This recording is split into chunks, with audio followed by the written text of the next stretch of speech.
Oke. Nah, binatang-binatang buas itu keluar pada waktu itu, seekor jantan dan seekor betina. Mereka menciumku dari kepala sampai kaki, menjilati aku, dan ketika aku berpikir mereka akan memakanku, mereka pergi dan meninggalkan saya.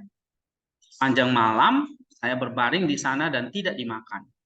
Lalu dia berpikir bahwa Tuhan pasti mengasihani saya. Saya segera kembali ke sel saya. Tapi setelah beberapa hari penundaan, iblis itu datang lagi padaku, lebih kuat dari sebelumnya sehingga saya hampir sampai pada titik menghujat.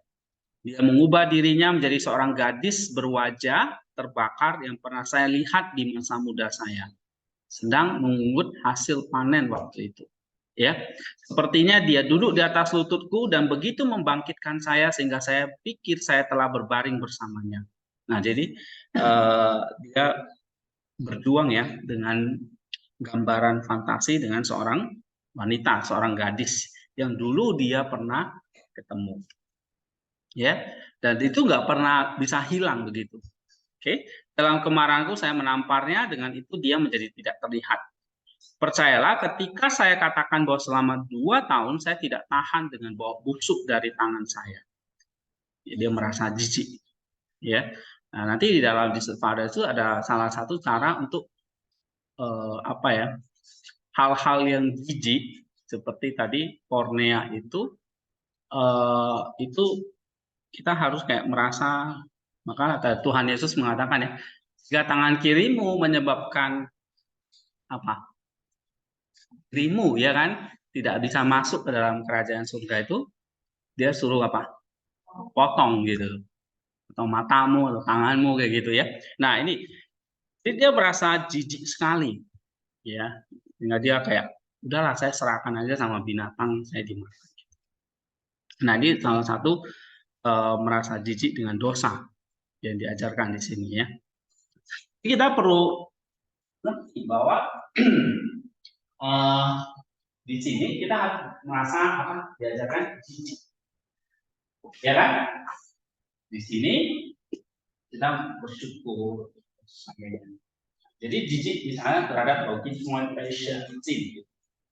Tapi kita bersyukur kita punya faith, obedience, fruit, misalnya gitu. Ya, kita mencintai ini gitu. Kamu mencintai ini nggak itu? Kamu mencintai faith, obedience, and fruit. Atau kamu jijik nggak dengan logisme, patience, dan sin? Ya, jadi sekali lagi, gimana Pak mengatasi kornea? Ya sekali lagi saya akan bilang segitiga ini kita punya faith, kita harus punya obedience, dan kita harus punya humility misalnya. Ya kan? Nah, nanti kalau dari fruit, humility menghasilkan faith lagi. Tuhan akan tambahkan imanmu lagi. Dia akan tambahkan benihnya lagi. Tapi kamu harus taat, obedience lagi. Matikan lagi gitu, nafsunya. Dari situ akan menghasilkan fruit lagi, buah lagi. Dari buah menghasilkan benih lagi, menghasilkan obedience lagi dan seterusnya. Ya, ini kayak seperti gambaran Bapa kepada anak, kepada Roh Kudus, ya, kepada Bapa, pada anak, kepada Roh Kudus. Jadi tiga ini adalah sumber kehidupan Allah ini. Nah, musuhnya siapa? Setan, ya, yang selalu membangkitkan hawa nafsu. Nah, jadi kalau hawa nafsu itu akan terjadi mulai dari benihnya logisme itu menghasilkan hawa nafsu, dibuahi jadi dosa. Dosa dilakukan akan menghasilkan logisme lagi. Jadi ini kayak lingkaran iblis ya yang nggak pernah berhenti. Bahkan seperti kayak Aba Pakon ini, dia bergumul dengan logismenya sampai putus asa, sampai ya aku mati aja gitu ya. Dalam kemarahan, dalam keputusasaan, ya, dia katakan saya lebih baik mati. Dia katakan ini, saya mengoleskannya ini kayak semacam apa ya?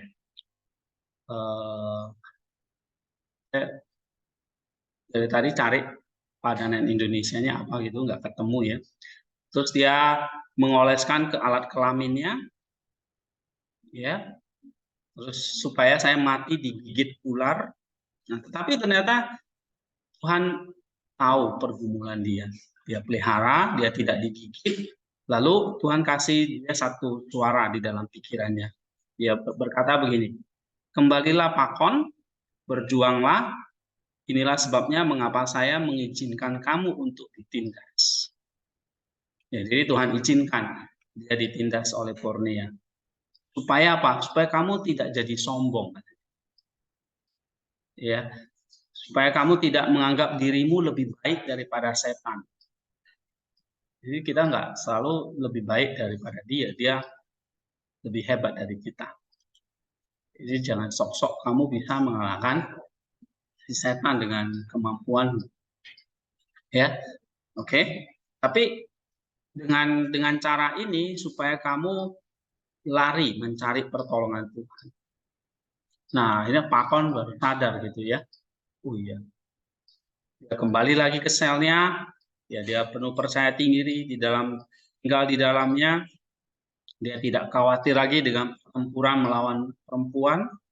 Ya, setelah itu dia hidup dalam damai selama sisa hidupnya. Nah, ketika iblis melihat bagaimana saya membencinya, pada akhirnya dia juga malu mendekati. Dengan logisme ini, untuk berperang melawan setan, Pakon yang kudus membentengi saya, mempersiapkan saya untuk menanggung rasa sakit dengan lebih mulia. Dia dengan mudah mengusir pertempuran melawan iblis Bornea.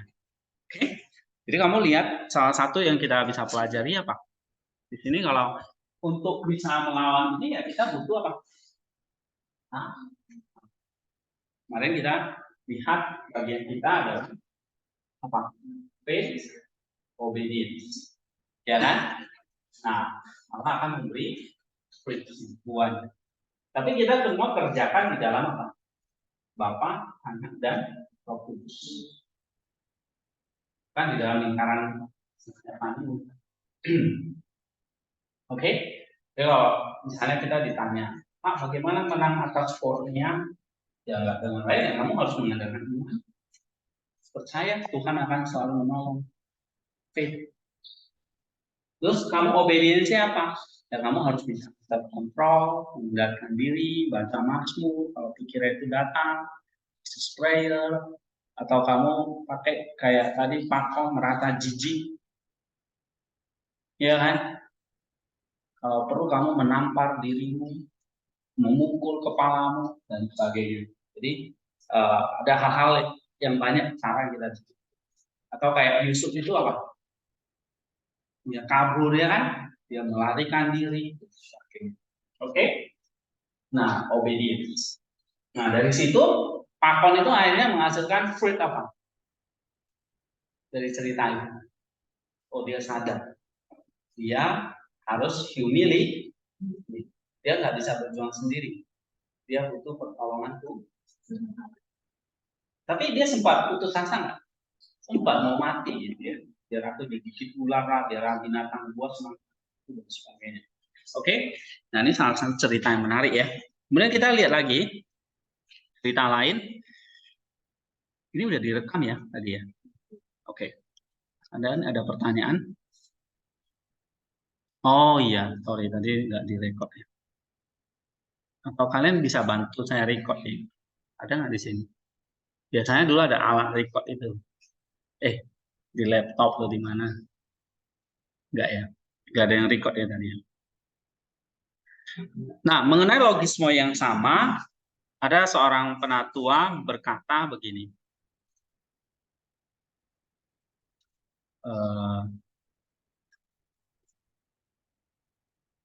Ini ya.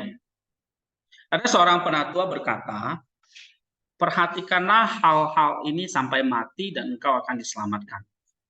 Hal-hal apa yang harus kita perhatikan? Tidak makan dengan seorang wanita. Ayo. Ya. Ya, ini konteksnya sekali lagi Distant Fathers ya. Tidak bersahabat atau tidur di tikar yang sama dengan seorang pemuda ketika engkau sendiri masih muda. Jadi jangan cowok berbaringan gitu loh. Apalagi berpelukan cewek dengan cewek itu bahaya ya. Gitu.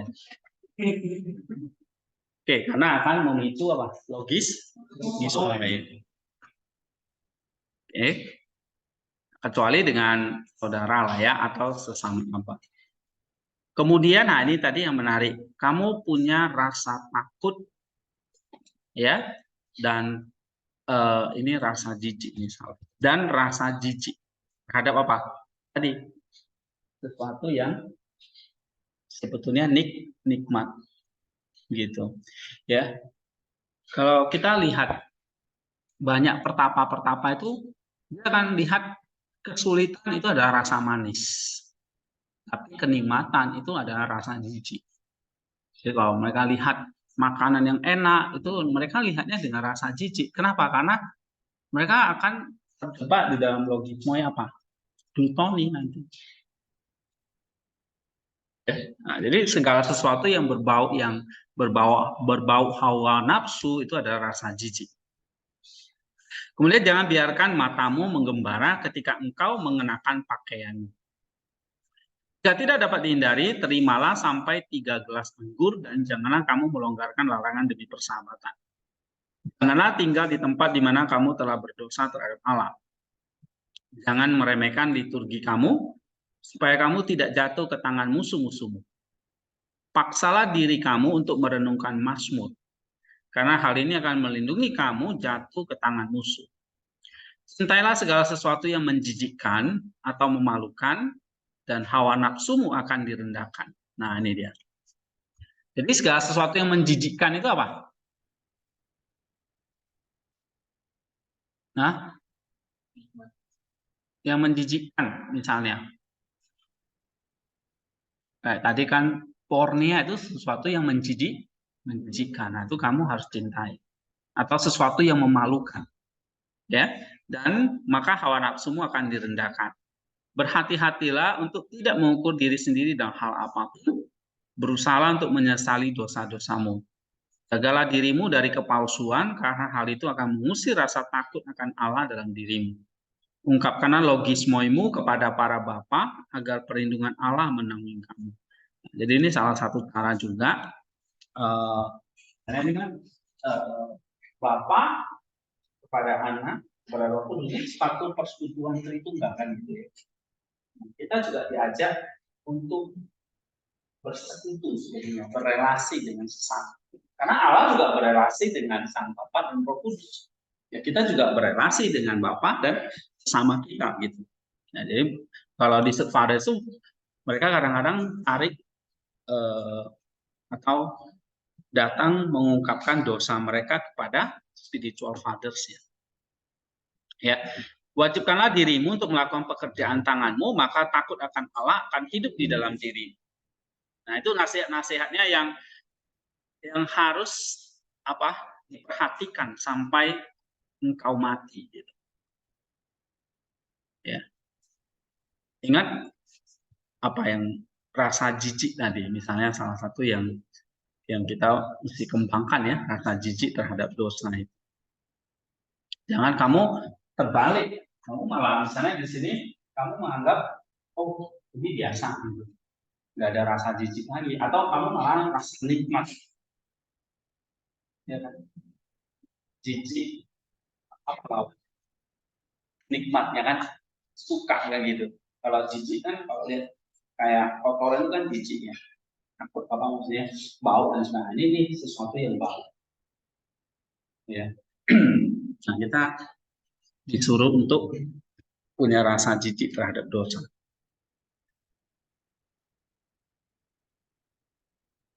Nah, kemudian ini ada lagi, ya. Mengenai logismoi pornia, seorang penatua yang adalah seorang pertapa itu berkata, apakah engkau ingin diselamatkan dengan berbaring? Maksudnya hanya berbaring aja, bekerjalah, berjeri lelah, carilah, maka kamu akan mendapat. Berjaga-jagalah, ketoklah, maka pintu akan dibukakan bagimu. Ya, dalam Lukas 11 ayat 9. Di dunia ini ada pegulat yang menerima mahkota karena telah menahan dan bertahan dari banyak pukulan, namun tetap dalam kondisi yang baik. Seringkali seorang yang dipukuli oleh dua orang tetap dalam kondisi yang baik, meskipun menerima banyak pukulan dan mengalahkan mereka yang memukulinya.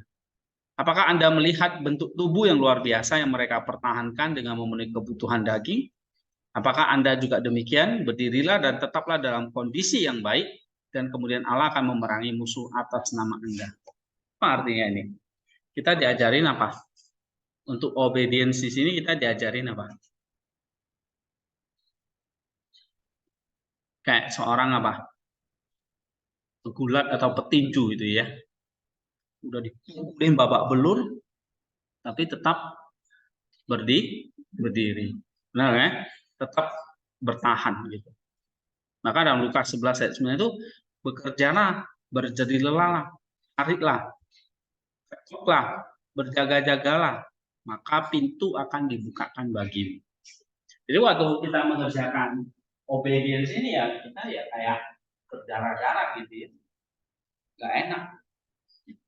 Ya, seperti tadi, seorang pegulat atau petinju akan menerima mahkota, tapi kalau dia nggak pernah bertinju ya nggak akan pernah menerima. Gitu. Ya kan? Nah, sama kayak kita terima banyak pukulan. Jadi kita bisa tetap bertahan. Oke. Salah satu pukulannya apa misalnya? Ya tadi itu, serangan-serangan kornea itu kita tidak jatuh ke dalam kornea itu. Ya, ya ada orang berkata bahwa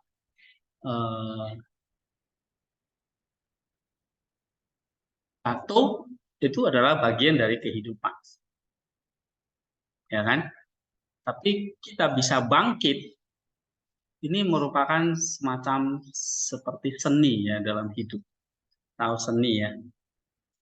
Jadi ada keindahannya ya, kita bisa bangkit. Jadi kalau bertinju itu kan juga seni ya kan. Ada tekniknya, ada caranya dan sebagainya. Oke. Terus kita baca lagi.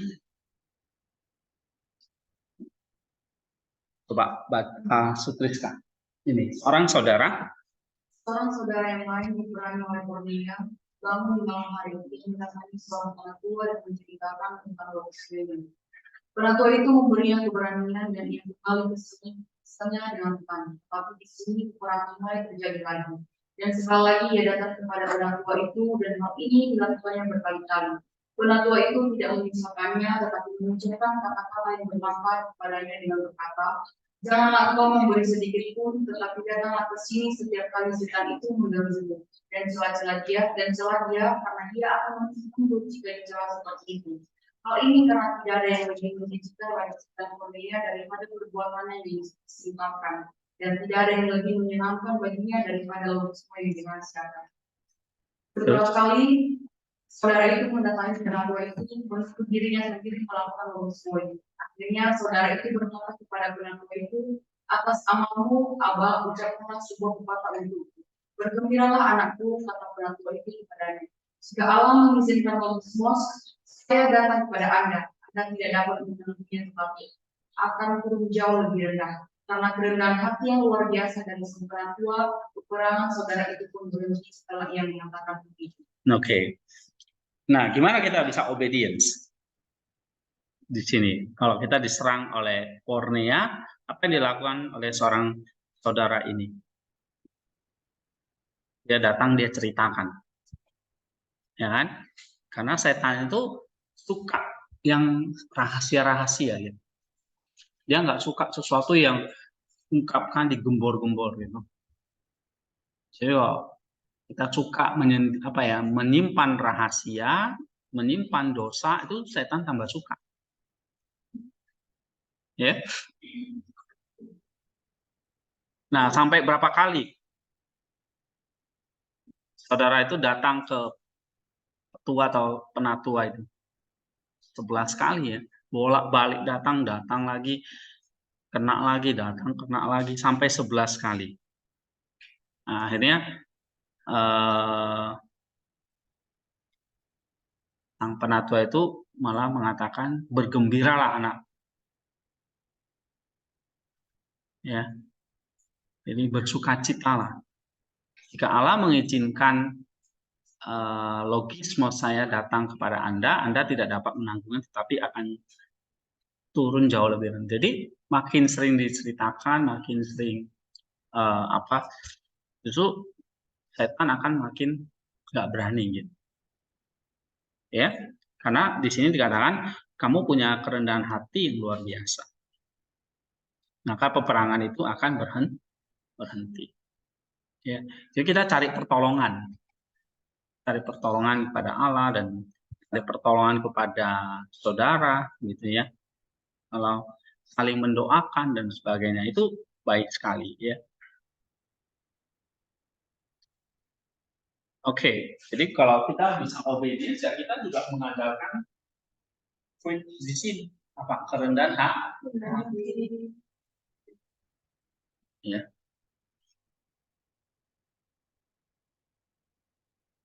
Coba baca.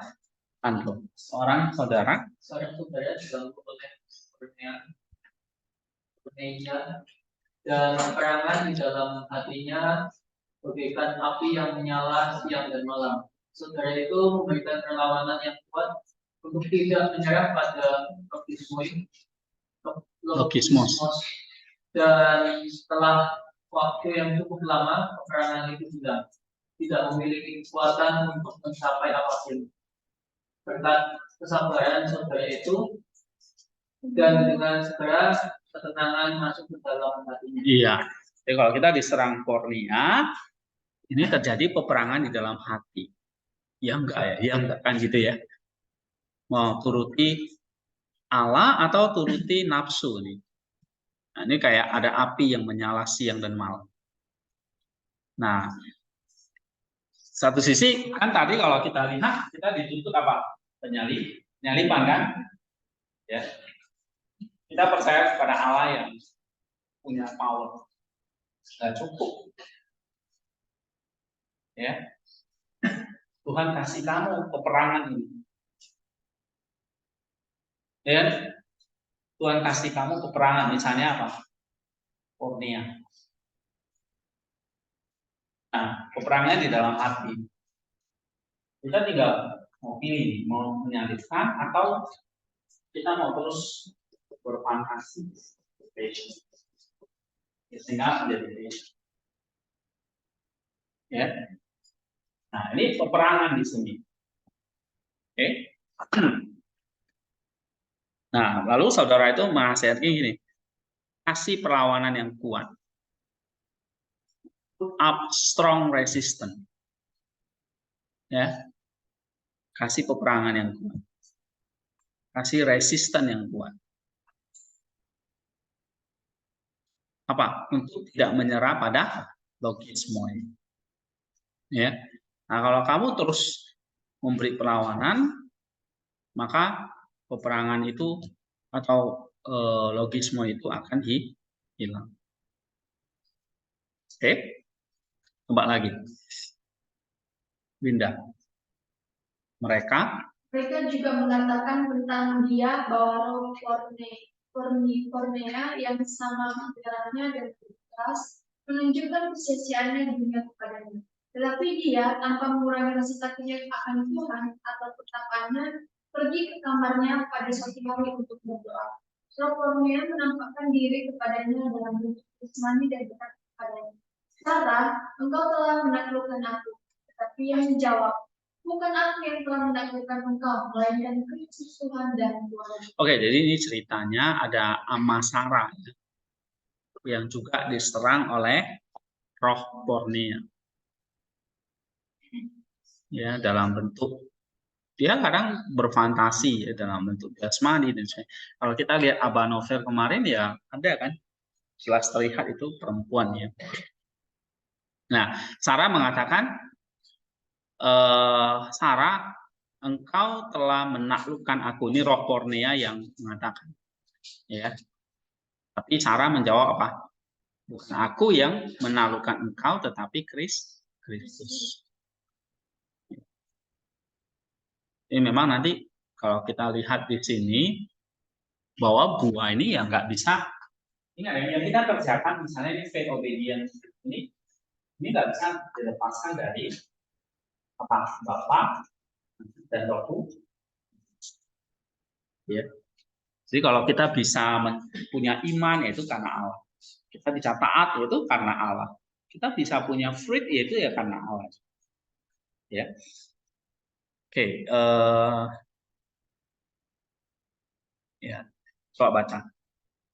Winda, mereka mengatakan tentang amal Sarah bahwa selama 13 tahunnya terus diperangi dengan ganas oleh sesamanya dan tidak pernah berdoa untuk dibebaskan dari pertempuran itu, tetapi hanya akan berkata, ya Tuhan, beri aku kekuatan. Nah, jadi amal Sarah itu kalau dia diserang oleh ganasnya Pornia, ya, dia tidak pernah berdoa untuk dibebaskan dari situ. Tapi dia akan berkata, Tuhan beri aku kekuatan. Ya, Tuhan beri aku kekuatan. Ya karena memang dari situ ya kita akan terus tahu ya ada momen-momen bahaya ini kita akan terus diingatkan akan Tuhan. Tapi kalau momen kita lagi enak, santai, ya, tidak bahaya, justru kita jadi lalai ya kan, jadi lengah gitu, tidak waspada lagi. Nah, jadi kalau ada momen-momen bahaya, nah, maka tadi ya salah satunya adalah keberjagaan itu.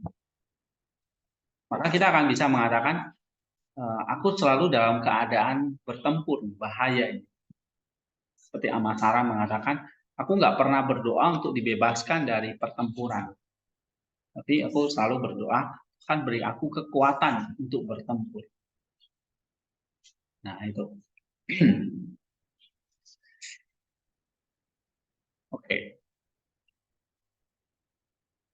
Ada pertanyaan nggak di sini tentang Borneo? Nah, ada banyak sebetulnya kutipan-kutipan lagi, tapi kita mesti pindah nih tempat yang lain. Ada pertanyaan?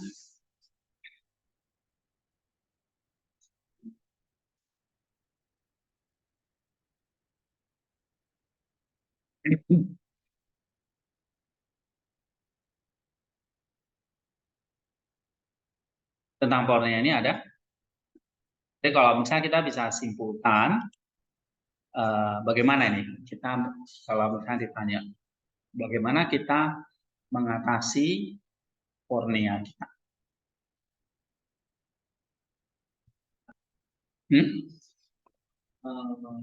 Dengan kerendahan hati, Humility, rendahan hati, rendahan hati ya,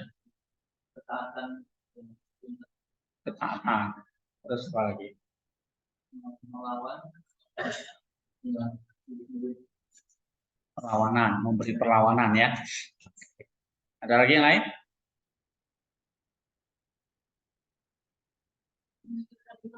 Hah? Iman. Ada faith ya, iman bahwa iman apa ini? Allah akan memberi kekuatan misalnya ya. Oke, apa lagi?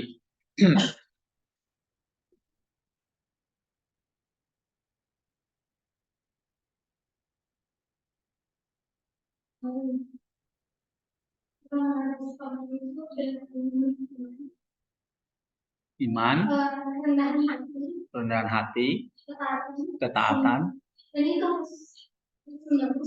terus menerus, enggak masuk. Itu menghasilkan lebih lagi.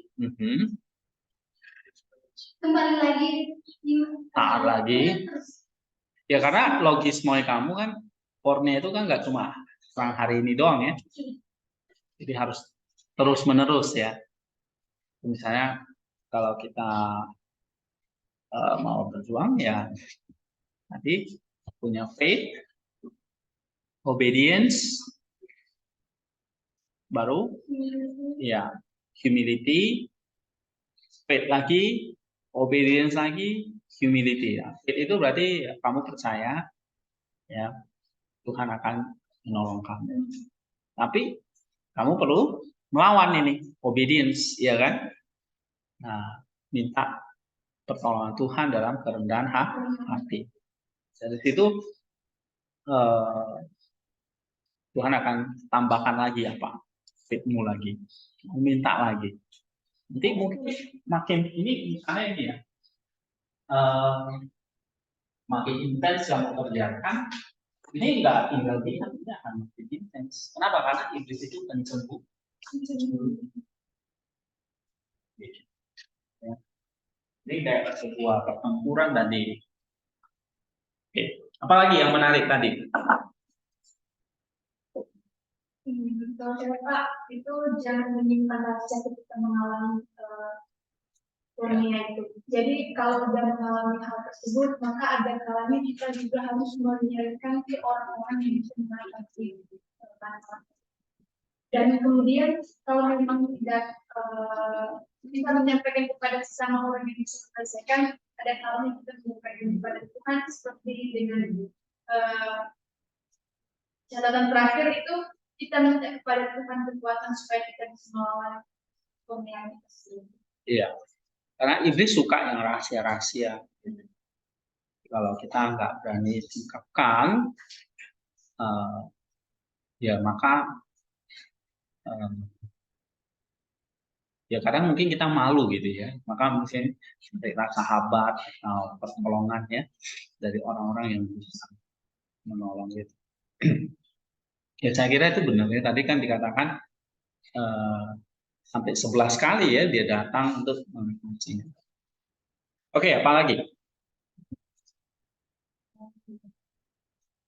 Jadi logisme itu dalam mission kan itu biarkan itu sesuatu yang menjijikan dari kita. Karena dengan menjijikan itu akan memberikan. Iya benar. Jadi kita harus punya rasa. Ya. Mungkin secara daging itu bukan jijik ya, enak malah. Tapi secara roh itu menjijik. Jadi mencintai hal-hal yang menjijikkan. Nah itu berarti dia dikatakan mencintai hal-hal yang menjijikkan. Maksudnya hal-hal logisme ini kan. Ya. Oke, good. Apa lagi?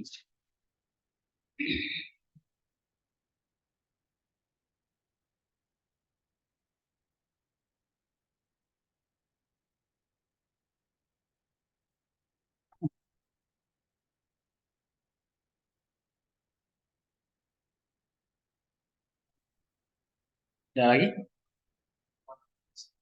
Apa? Tidak makan dengan seorang wanita. Maksudnya apa itu? Apa? Oke. Berarti itu apa itu sebetulnya? Jangan kamu membuat dirimu dalam pencobaan-pencobaan itu ya. Oke. Misalnya saling menyentuh dan sebagainya. Ya karena akan timbul logisme tadi. Ya. Oke, good. Apa lagi?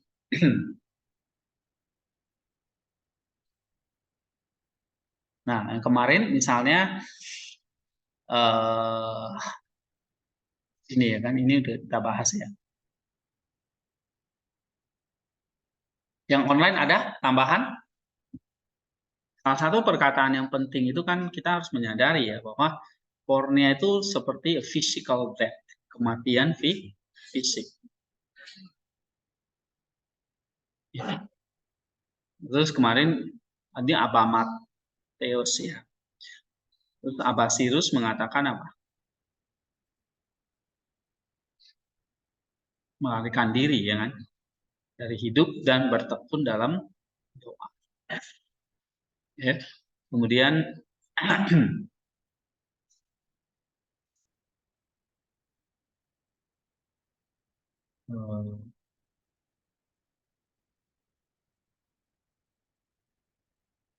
Abba Antonius, ya, oke. Tadi ada 3 dorongan tubuh ya, kodrati, makan sembarangan, dan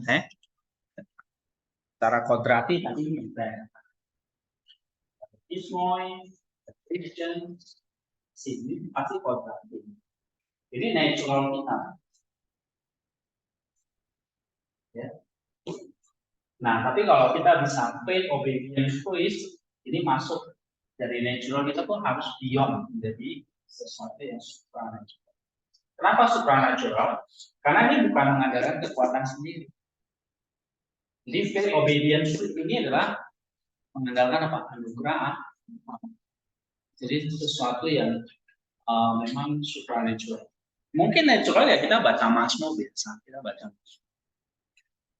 Tapi waktu kamu memaksa dirimu membaca Mazmur, karena ada paksaan tadi, dan kamu bisa, nah itu kamu jangan bangga, oh aku bisa. Tapi kamu harus berpikir, aku bisa karena anugerah. Nah ini jadi sesuatu yang supranatural. Supernatural. Jadi kamu bisa di dalam bukan karena bisa karena usahamu aja, betul usahamu, tapi kamu bisa juga karena pertolongan Allah.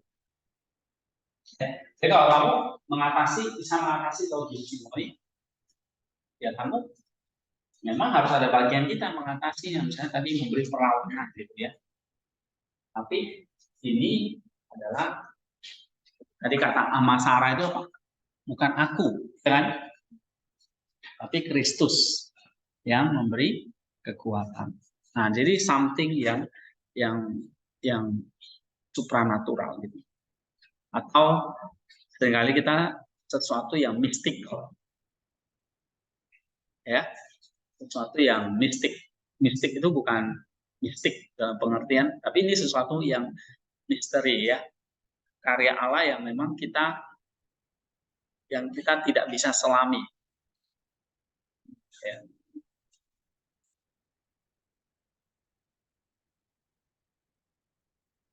Nah, misalnya paling penting ini juga menjaga hati dengan segala kewaspadaan. Ya. Oke. Terus kalau Yohanes Solwos mengatakan tidak memanjakan diri, jangan coba mancing-mancing. Ya.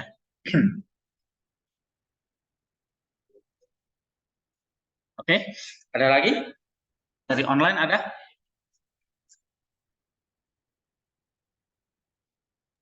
Nggak ada, Pak. Reinhard, Rosmini? Nggak ada ya? Oke, kalau nggak ada, kita mau bahas salah satu ini ya. Tadi kalau misalnya pornia kita dituntut untuk obedience tentunya ya. Nah, dari obedience itu kan tadi saya katakan menghasilkan fruit buah. Jadi faith, obedience, fruit itu atau buah itu ini juga sering dibicarakan oleh Bishop Fathers. Ya. Karena berbuah itu adalah bukti bahwa kita kita hidup oleh Roh Kudus, oleh anugerahnya gitu. Karena kalau nggak ada buah ya jangan-jangan ini hanya kemauan ketaatan kita sendiri gitu, ya tanpa ada campur tangan Allah. Jadi buah menunjukkan bahwa kita ada di dalam anugerah Allah. Ya, paling jelas misalnya dalam Yohanes 15 perumpamaan pokok anggur itu, ya kan? Kalau dikatakan bisa berbuah karena dia menempel kepada Kristus sang pokok anggur. Ya, nah kita coba baca ini tentang buah. Coba baca Novri. Tuhan Yesus Kristus adalah pokok anggur, sedangkan lawan Kristus adalah cabang berbuah. Kita bersatu dengannya melalui iman dan menghasilkan buah melalui kehidupan kita sehari-hari sesuai dengan Bapa Surgawi adalah penjaga yang mengawasi pokok. Setiap cabang yang tidak menghasilkan buah, yaitu siapapun yang percaya dan tidak sesuai dengan Tuhan sendiri yang akan memotongnya. Tetapi Dia yang akan membersihkan atau membersihkan orang-orang yang menghasilkan buah, yaitu orang-orang yang tidak harus hanya percaya, tetapi juga bersemangat untuk hidup sesuai dengan itu. Dalam hal ini Tuhan menolong dalam segala sesuatu untuk menjadikan mereka kaya dalam hidup yang merupakan buah dari itu. Biarkan setiap orang mengatur hidupnya sesuai dengan hukum Allah dan sekitar, selalu mengingat bahwa Tuhan kita tidak dapat melakukan apapun. Tanpa Tuhan Tanpa kita. Tuhan kita tidak dapat melakukan apapun. Datanglah kepadanya dengan segala kemuliaan. Semoga namanya yang paling kudus dan manis terpatri di dalam hati dan mulut kita. Iya. Ini ada cerita di depan sih, coba baca. Seseorang bertanya kepada Abah Agathon, manakah yang lebih baik, melatih disiplin atau askesis tubuh, atau keberjagaan batin atau nepsis? Abah Agathon menjawab, manusia itu seperti pohon, askesis tubuh adalah daunnya, sedangkan keberjagaan batin adalah buahnya. Seperti yang tertulis, kapak sudah tersedia pada akar pohon, dan setiap pohon yang tidak menghasilkan buah yang baik akan ditebang dan dibuang ke dalam api. Yesus 3 ayat 10. Sangat jelas bahwa semua perhatian kita harus diarahkan pada buah, dan ini artinya kita menjaga batin kita. Tetapi buah sendiri perlu perlindungan dan hiasan dari dedaunan, yaitu askesis tubuh. Oke. Apa artinya ini? Saya bertanya kepada Agathon ya, mana yang lebih baik? Askesis atau disiplin tubuh, atau menjaga hati, menjaga batin, nepsis? Mana yang lebih baik?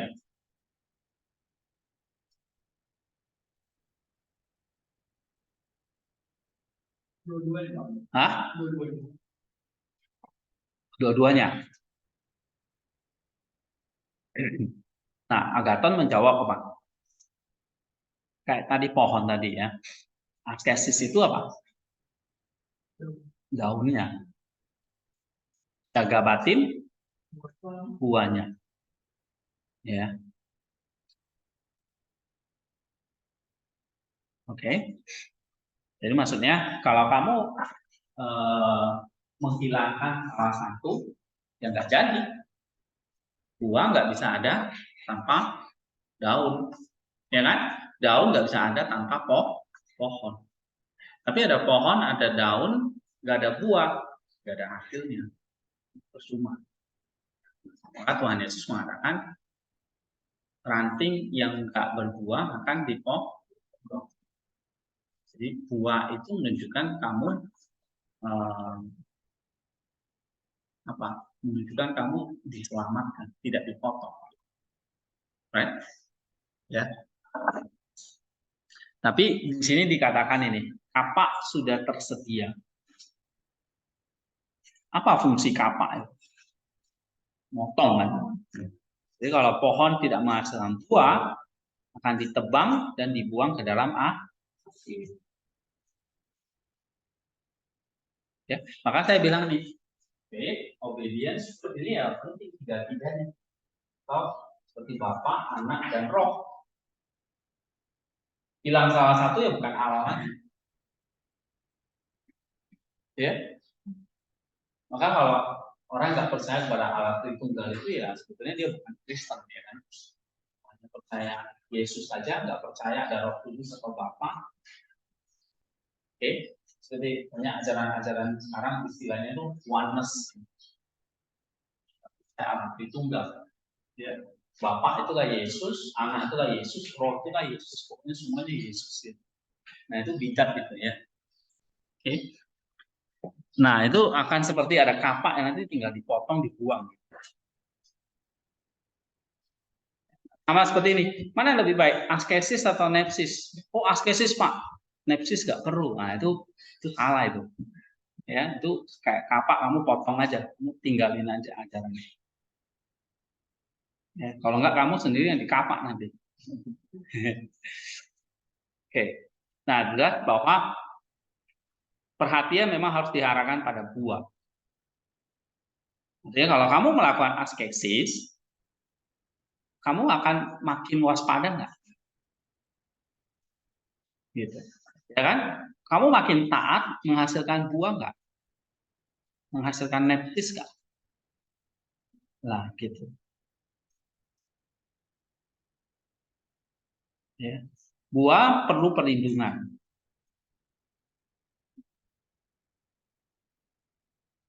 Ya. Dan hiasan dari dedaunan adalah askesis tubuh kita. Oke, coba baca lagi. Riko. Ama Theodora berkata, Orang berkata, mari kita berusaha Sebelum badai musim dia tidak bisa berbuat. Itu juga dengan kita zaman sekarang ini adalah badai dan hanya melalui banyak pencobaan dan godaan kita bisa dapatkan warisan dalam kerajaan surga. Iya. Apa artinya ini? Riko.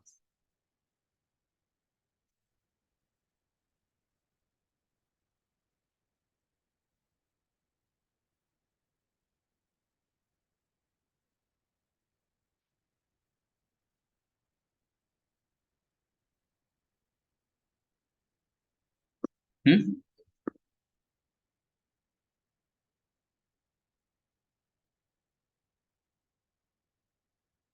Kan ada perkataan Tuhan ya tentang jalan sempit itu. Oke? Tentang jalan sempit itu ya. Jalan sempit ini kan kalau di sini dikatakan apa? Banyak melalui pencobaan dan godaan. Jadi kalau misalnya ya, kita kan nggak suka ini ya, kalau mau kita hidup tenang, nggak ada godaan dan sebagainya. Justru nggak bisa. Kita kayak pohon yang ada di tengah badai, dia katakan. Di badai musim dingin. Jadi kalau belum berhasil mengatasi ini, dia katakan nggak ada buah. Jadi kalau kamu mau obedient, penyalipan hawa nafsu, kamu belum mengalahkan ini, nggak ada fruit. Jadi sebetulnya kita butuh nggak godaan itu? Butuh supaya menghasilkan fruit. Gitu. Maka kadang amati Dora, jika kamu belum berdiri sebelum badai musim dingin, kamu tidak bisa berbuah. Jadi kalau kamu belum melalui banyak pencobaan dan godaan, kamu tidak bisa dapat warisan di dalam kerajaan surga. Ya. Atau kalau kamu belum masuk melalui jalan sempit, ya kamu tidak akan melewati atau masuk ke dalam kerajaan surga. Oke, jadi satu pelajaran di sini apa? Maka kita jangan takut, ya. Kita jangan takut menghadapi pertempuran itu.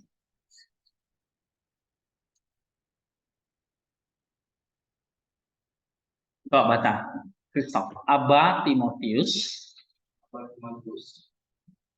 Yang adalah orang Imam berkata kepada Abah Muhammad, ada seorang perempuan yang melakukan percabulan di musim, namun dia memberikan pasrahnya untuk surga.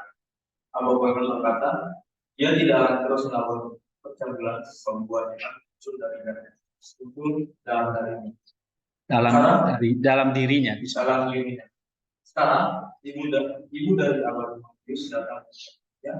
Abah Muhammad dan Abah Muhammad bertanya kepada ibu itu, apakah perempuan itu masih hidup dalam percabulan? Lalu ibu itu menjawab, ya, dan bahkan dia telah menambah jumlah bekasnya, tetapi juga sejumlah sedekahnya. Dan Abah Timotius memberitahu Abah Muhammad. Terakhir perempuan itu berjanji bahwa dia tidak akan terus melakukan percabulan. Ibu Abah Timotius datang lagi dan berkata kepada Abah Muhammad, kamu tahu orang berdosa itu? Dia ingin ikut dengan saya sehingga kamu bisa berdoa. Terus ketika Abah Muhammad mendengar ini, dia memberitahu Abah Muhammad dan berkata kepadanya, pergilah dan bertemu dengannya. Ketika pelacur itu melihatnya dan mendengar firman Tuhan dari Abah Muhammad, ia dipenuhi dengan penyesalan dan berkata kepada Abah Muhammad sambil menangis, mulai hari ini dan seterusnya aku akan berpegang teguh pada Tuhan dan bertekad untuk tidak melakukan percabulan lagi. Lalu perempuan itu memutuskan untuk masuk ke biara, menjadi biarawati dan sekaligus yang dikatakan. Oke, ini ada cerita seorang pelacur ya. Tapi dia sebetulnya apa? Hasil dari pelacurannya dia kasih sedekah gitu ya. Nah, Abah Poimon yakin bahwa dia akan bisa bertobat. Oke. Nah, Abah Poimon datang ya dan mungkin menasehati dia gitu ya dengan firman Tuhan. Akhirnya pelacur itu apa? Ada penyesalan, ada kembang dan menangis. Nah, jadi memang penyesalan ini kan di sini ya. Tears. Bagi perempuan itu buahnya apa? Bagi perempuan ada penyesalan, ya kan? Ada air mata, nah itu buah dia. Tapi sebelum dia bisa menghasilkan penyesalan itu, dia ngapain sih? Dia berjuang dengan pelacur, percabulan, ya kan? Tapi begitu menang, itu jadi buah. Nah, ya kayak kita juga, gitu ya. Jadi kalau kita menang, kita perlu bersuka-cita. Ya, kita juga kayak terharu gitu ya, orang yang menang tapi nangis gitu, bukan tertawa terbahak-bahak gitu ya, menang gitu tapi nangis terharu gitu.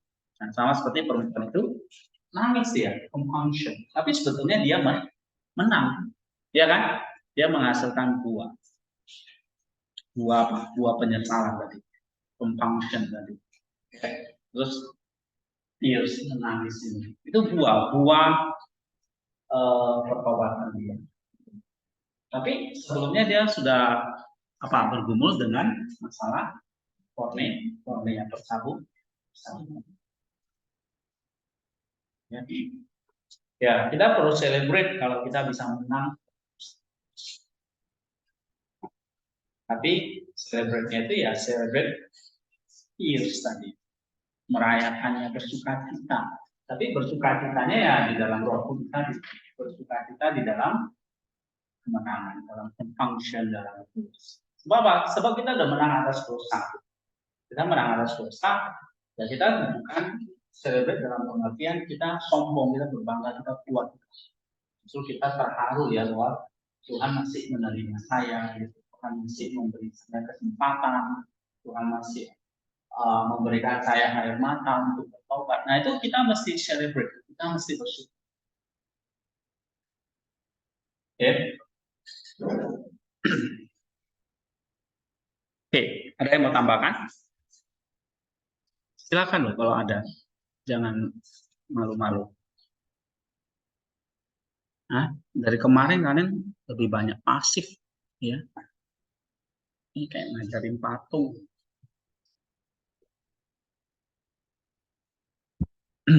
Ada patung-patung,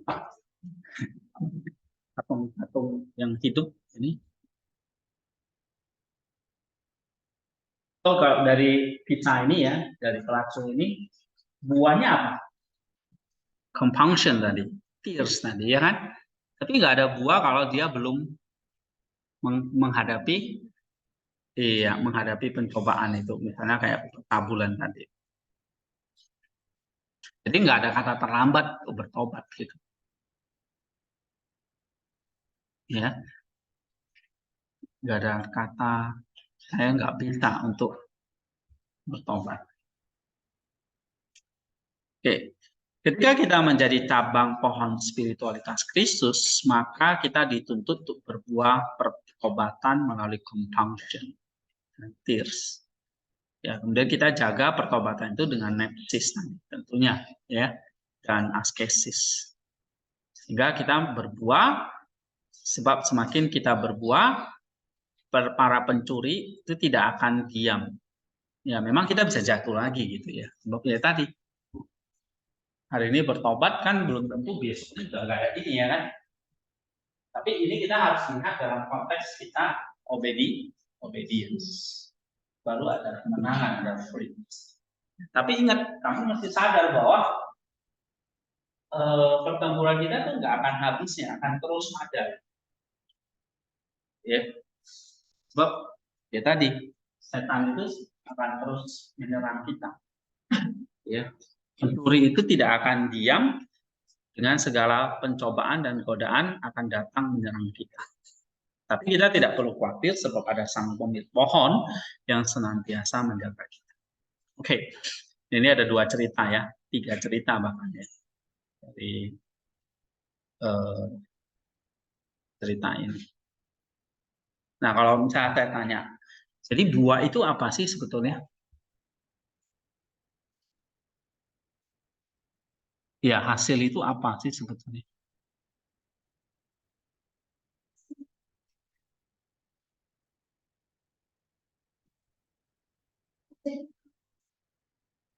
Buah itu apa? Dari tadi saya cerita di sini. Hah?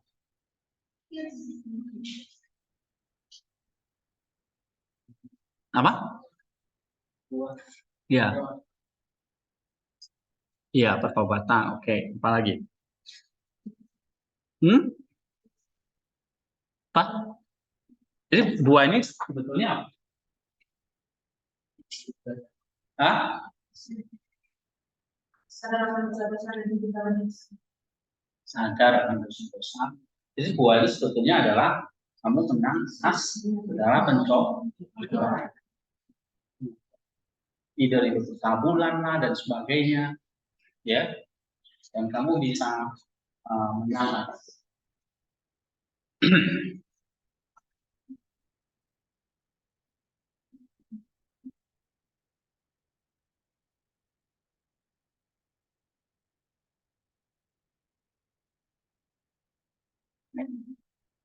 Nah, ini ada salah satu fruit yang penting ya. Kita salah satunya tadi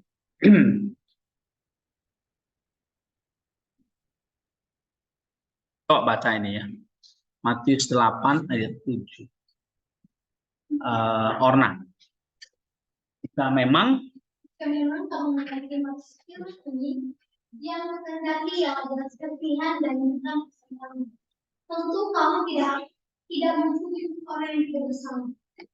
Oke, coba baca lagi. Karena itu, untuk diselamatkan dari penghukuman, kita harus mendapatkan hati yang berbelas kasih.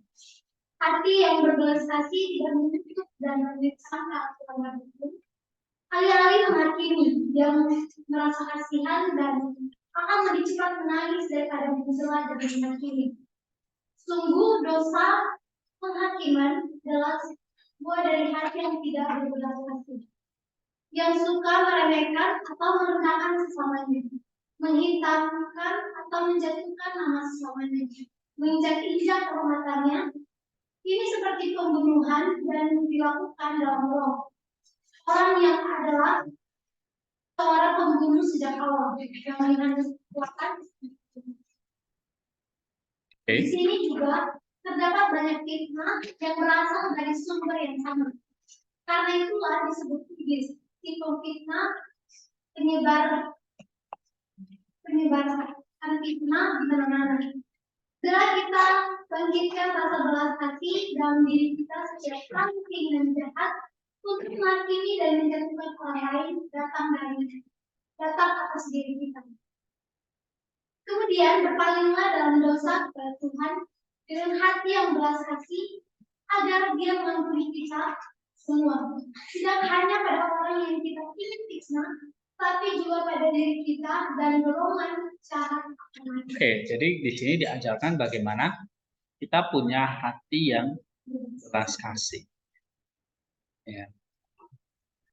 Tidak menghakimi, tidak menjatuhkan orang lain, tapi justru kamu bisa melihat dirimu sendiri yang sama berdosanya seperti dia. Gitu. Ya. Nah, salah satu compunction atau salah satu tears yang harus kita miliki itu adalah kita punya hati yang compunction, yang berbelas kasih.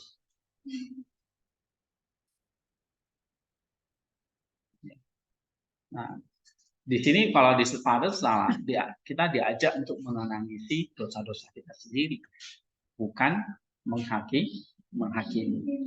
Ya, nah ini ada satu cerita nih dari Abba Makarius. Ya. Coba baca. Iya, Lisma.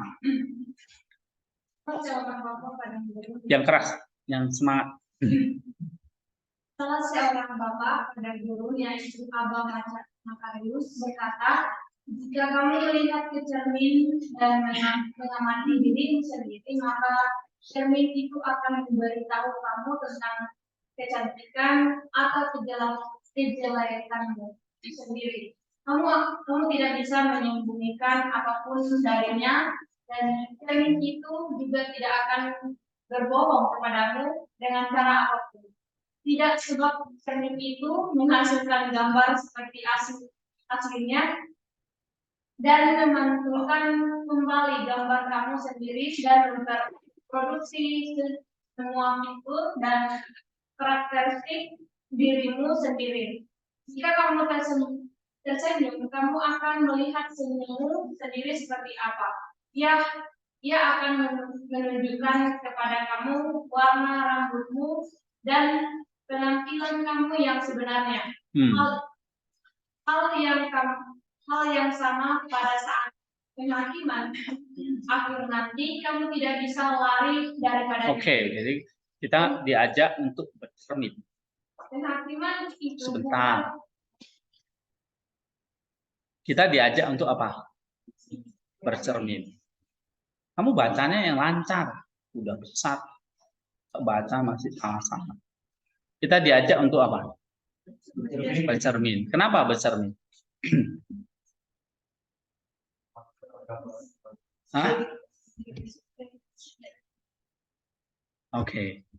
Kalau kamu bercermin, kamu melihat dirimu apa adanya. Ya kan, cermin itu nggak bisa bohong. Gitu. Nah, ini salah satu latihan yang kita bisa kerjakan ya. Jadi cermin itu memantulkan kembali gambar kamu, mereproduksi semua diri kamu apa adanya.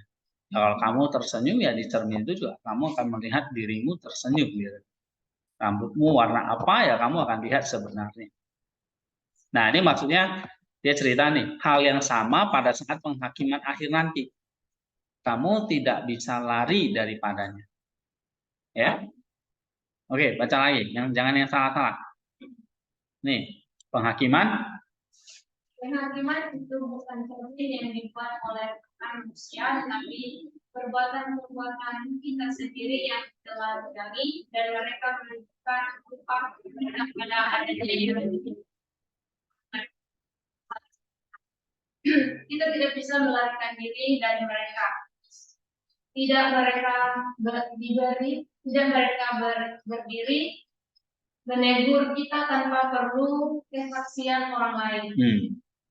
Kamu seperti tangga di tengah-tengah mereka.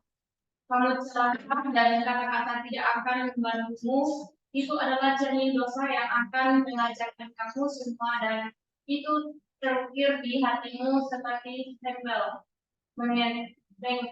menegur dan membuatmu mengenal satu persatu perbuatan yang telah kita lakukan selama di dunia. Terus? Jam berapa kita melakukannya, musim apa, ketika kita melakukan ini atau kapan kita melakukan itu. Sederhananya mereka semua melakukan kita dan menyebabkan kamu matamu kurang bagus atau gimana sih? Udah TV-an aja. Sederhananya semua melakukan kita dan menyebabkan kita juga baik oleh mereka yang disuka dan yang dibumi. Inilah tempat penghakiman universal yang menentukan suara kudus dan para malaikat akan berduka ketika mereka melihat kecebulan besar yang telah diambil oleh kamu karena perbuatan dosa yang telah kamu lakukan. Tetapi Tuhan kita Yesus Kristus penuh belas kasihan. Tuhan kita Yesus Kristus penyelamat jiwa dan tubuh kita, tidak menginginkan kematian orang-orang dosa. Lihat 2 Timotius 3:4 dan Petrus 3:9. Yeskiel 3:11. Marilah kita memahami hal ini, saudaraku, dan marilah kamu menjadi bijak sekarang, melihat belas kasihnya untuk manusia sama seperti dulu ketika dia berbelas kasih dan menangisi Lazarus, memohon kebaikan bapaknya sementara Maria dan Marta, saudara perempuan dari Lazarus, mencucurkan air mata, dan setelah 4 hari Yesus membangkitkannya dari antara orang mati. Mari kita mendekati Yesus dengan doa dan air mata sehingga Dia akan mengasihi kita dan membangkitkan jiwa kita dari kematian karena dosa sehingga kita dapat hidup oleh masing-masing.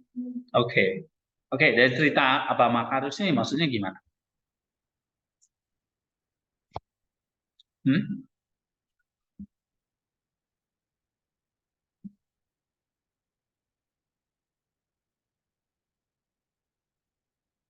Kalau kita diajak untuk misalnya lihat cermin gitu ya, maka tadi kita akan melihat diri kita apa adanya, benar kan?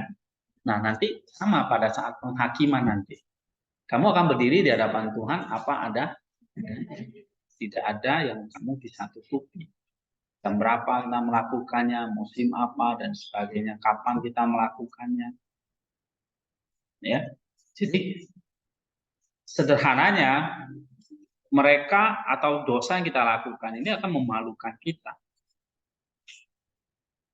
ya, dan menyebabkan kita dicela oleh mereka yang di surga dan yang di bumi.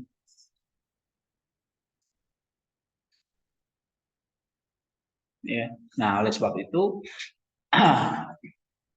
ya, saya salah satu latihan itu ya kita lihat ya.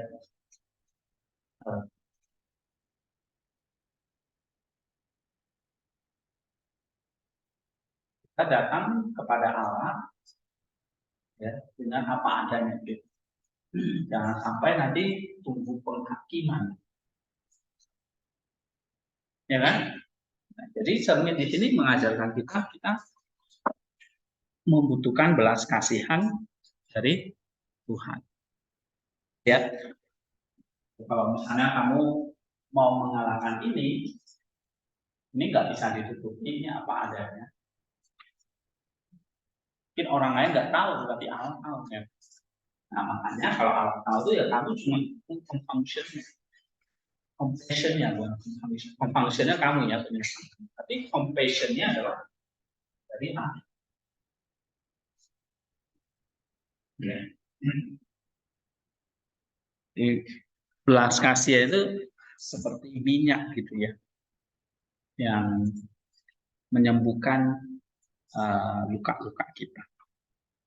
Masih ingat cerita orang Samaria yang baik hati itu ya, yang dirampok habis-habisan, dia dipukulin babak belur gitu, tapi orang Samaria itu datang mengolesi minyak dan anggur. Nah itu adalah belas kasihan ya. Belas kasihan itu artinya kita sudah dipukul di babak belur oleh serangan-serangan dari kita ada banyak melakukan dosa dan sebagainya. Nah, makanya kita perlu bercermin dan melihat diri kita apa adanya, jujur. Dari situ kita akan melihat kita butuh belas kasihan Tuhan. Nah, dari situlah baru kita bisa menghasilkan yang namanya tadi fruit tadi, ya, mencucurkan air mata, nepsis, compunction, karena ada belas kasihan. Maka kesimpulannya di sini, kita dekati Yesus dengan doa dan air mata. Nah, doa dan air mata ini nanti kita mau pelajari di compunction. Ya, setelah ini ya. Sorrow for sins atau compunction. Nah, ini seperti apa ya? Tadi seperti minyak ini buat kita. Ya. Jadi kalau kita udah dipukul babak belur, kita perlu minyak. Atau seperti sebuah mesin ya. Ini kan kerja kayak kerja mesin. Ibarat kayak mesin itu kan udah otomatis jalan semua bagian-bagiannya kan. Begitu teknologi semua otomatis ini. Ini terkait mesin namanya. Ya. Nah, begitu juga dengan ini. Faith, obedience, spirit, kayak mesin jalan. Tapi mesin itu nggak bisa jalan kalau nggak ada minyak, ada compunction. Kamu nggak bisa menghasilkan fruit, buah, kalau nggak ada ini. Ini kata nanti substanders, ya, sorrow for sin. Sorrow for sin itu adalah bagaimana kita mendapat minyak tadi, belas kasihan Allah tadi. Oke, kita break dulu 15 menit ya. Nanti kita masuk lagi 10.50 deh ya.